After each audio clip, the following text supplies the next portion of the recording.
Place à l'édito politique sur Europe 1 avec Le Figaro. Bonjour Vincent Trémollet de Villers. Bonjour Dimitri, bonjour Anissa, bonjour à Vincent. tous. Vincent, mardi soir, Bruno Retailleau et Laurent Wauquiez ont dîné ensemble, place Beauvau, pour confronter leur stratégie dans une atmosphère, disons, tendue.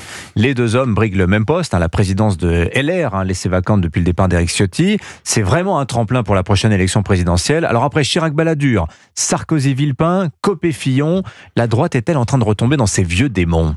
La guerre des chefs, Dimitri, c'est un luxe, et la droite, aujourd'hui, n'en a plus les moyens.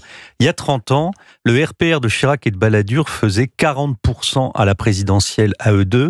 Valérie Pécresse, en 2022, a fait 4%. Ce que jouent les LR aujourd'hui, c'est moins la conquête de l'Élysée que leur simple survie. Ce parti, c'est d'abord une grandeur révolue. Les derniers héritiers sont passés de la propriété au commun, des communs à la maison du gardien. Le danger maintenant, c'est d'en être expulsé par les huissiers. Et c'est pour cela que je suis sceptique quand les commentateurs, en évoquant le match qui vient entre Wauquiez et Retailleau, rêvent d'un combat de MMA, de cage aux fauves et du griffe acéré. Les valeureux adhérents qui sont restés chez LR ne supporteraient pas un nouveau carnage. Ils veulent tout, sauf une nouvelle guerre des chefs.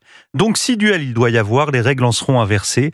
C'est celui qui tire le premier qui perdra la partie. Compte tenu de cette faiblesse au dernier scrutin que vous avez rappelé, Vincent, vous pensez que cette élection à la présidence de LR est un enjeu politique, disons, secondaire ? Non, c'est une illusion d'optique, Dimitri. L'enjeu est aussi grand que ce parti, en fait, est petit. Les dernières élections partielles nous donnent des indications tout à fait encourageantes pour la droite classique. Le macronisme s'est effondré à Boulogne, où la bourgeoisie, en quelque sorte, est retournée à la maison.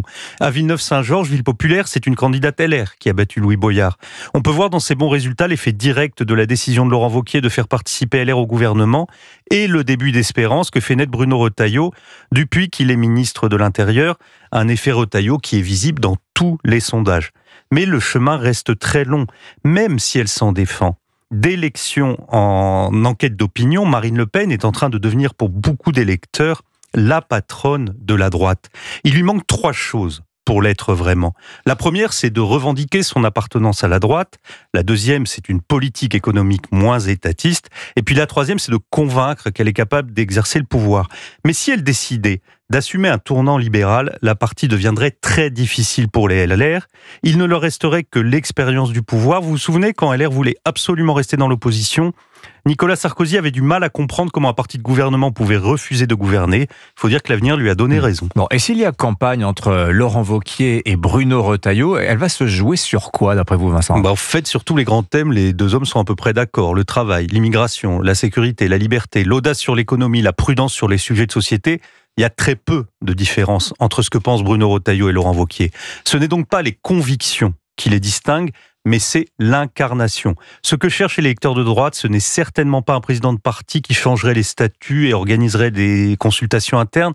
Ce qu'il veut, c'est un chef capable de le sortir de la malédiction du déclin, de le réconcilier avec la victoire.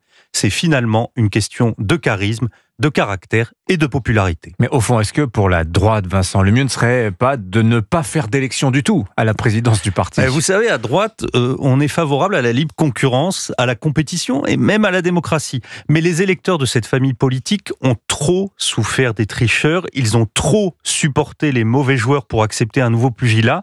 Donc si la partie se joue, il faudra que ce soit proprement et à la loyale. Sinon, la droite française fera la preuve qu'elle est définitivement la plus bête du monde.